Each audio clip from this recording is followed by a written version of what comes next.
Hello students, आज हम अपना जो चैप्टर नंबर 2 है Gauss law and its application का जो नेक्स्ट टॉपिक है वो लेके चलेंगे। गाउस का नियम।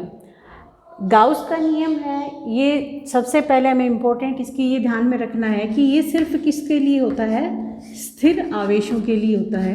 ये गतिशील आवेशों के लिए जो गाउस का नियम है नहीं लगाते हैं। तो गाउस के नियम का जो कथन है वो इलेक्ट्रिक फील्ड है, अपनी इलेक्ट्रोस्टैटिक्स के अकॉर्डिंग क्या होता है कि विद्युत क्षेत्र में स्थित किसी काल्पनिक बंद पृष्ठ से संबंध कुल विद्युत फ्लक्स उस बंद पृष्ठ द्वारा परिबद्ध कुल आवेश व 1/ε0 के गुणनफल के समान होता है। अर्थात ये कहना चाह रहा है कि कोई इसने क्या लिया है, कोई बंद पृष्ठ लिया है। ये जो पृष्ठ है वो क्या, कौन सा पृष्ठ होता है, इसे गाउसियन पृष्ठ बोलते हैं। तो इस पृष्ठ के अंदर जो विद्युत क्षेत्र है, विद्युत क्षेत्र क्या हो गया, E, और ये किसके इक्वल होता है, इनका जो पृष्ठीय क्षेत्रफल है ये Q/ε0 के इक्वल होता है। जो Q है वो क्या लेते हैं हम, इससे जो पूरा पृष्ठ है इसके अंदर जो कुल आवेश है उसके इक्वल लेते हैं। तो यहाँ से ये हमारे पास क्या आ गया, विद्युत फ्लक्स आ गया।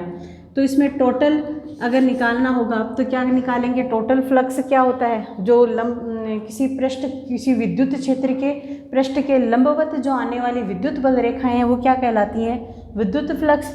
तो यहाँ से जो कुल फ्लक्स है वो क्या आ जाएगा, φE = आ जाएगा इंटीग्रल ऑफ E.ds = क्या आ जाएगा, σQ/ε0। या इसकी जो दूसरी डेफिनेशन है वो भी अपन लिख सकते हैं कि इसमें जो विद्युत फ्लक्स का मान है वो क्या होगा, इसमें गुजरने वाली कुल विद्युत फ्लक्स रेखाओं की योग के क्या होता है, बराबर होता है। यहाँ से इसके अपन मात्रक की बात पहले ही कर चुके हैं। जो मात्रक होता है, मात्रक कहाँ से निकाल सकते हैं, E/E/ds से भी निकाल सकते हैं। E क्या होता है हमारा, विद्युत क्षेत्र की तीव्रता जो होती है F/Q। तो F/Q का मीनिंग हो गया N/कूलाम, और जो ds है वो क्या है, एरिया से है। तो एरिया का जो लेते हैं वो क्या हो गया, मीटर स्क्वायर। जो इसका क्या हो गया, एक मात्रक प्राप्त हो जाता है हमारे पास। इसके बाद में हम बात करेंगे कि भाई ये जो गाउस का नियम है इसके लिए क्या कंडीशंस होनी चाहिए। पहली बात तो ये होती है कि ये जो गाउसियन अपन पृष्ठ बात कर रहे हैं ये कोई फिक्स नहीं होता है कि कैसा होना चाहिए। ये बेलनाकार भी हो सकता है, गोलाकार भी हो सकता है, क्योंकि इसकी आकृति का अपन पर्टिकुलर नहीं कह सकते कि ये इसी कंडीशन में होगा।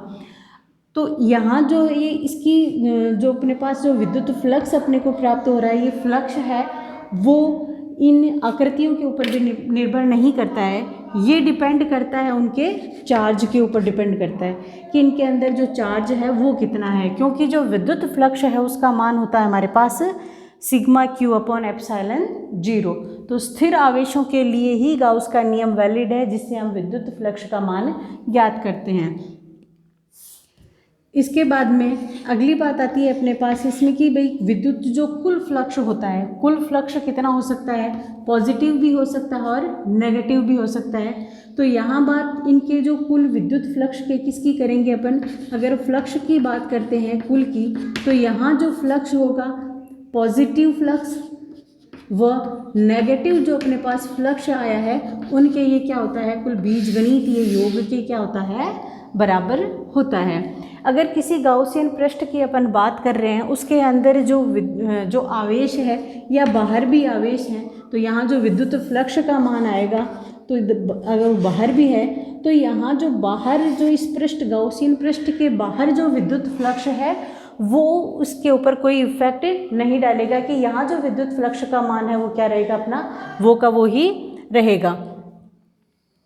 तो इसके साथ में आज हमारा जो गाउस के नियम का है जो मेन कथन है अपना क्या, कि विद्युत क्षेत्र में स्थित किसी काल्पनिक बंद पृष्ठ, ये जो पृष्ठ होता है ये गाउसियन पृष्ठ होता है, वो क्या होता है, एक काल्पनिक बंद पृष्ठ है जिसकी अपन एक कल्पना मात्र करते हैं, जिसमें जो कुल आवेशों का जो दूसरी डेफिनेशन भी बता सकते हैं कि इस काल्पनिक बंद पृष्ठ में जो विद्युत फ्लक्स हैं वो उस पर उपस्थित कुल आवेश व ε0 के अनुपात के क्या होते हैं, बराबर होते हैं। ये जो कंडीशन है वो किसके लिए आती है, निर्वात की स्थिति के लिए आती है। अगर यहीं अपन बात किसकी कर लेते हैं कि ये जो गाउसियन पृष्ठ है किसी माध्यम के अंदर है, तब यहाँ अपन क्या लिख सकते हैं कि फाई ई इजकल टू ये आ जाएगा सिग्मा क्यू अपॉन एप्सिलॉन। यहाँ जो एप्सिलॉन है वो किसको बताता है इसमें कि जो पृष्ठ है हमारा कहाँ है, किसी माध्यम के अंदर उपस्थित है। तो इसके साथ में ये हमारा आज का टॉपिक पूरा होता है। Thank you.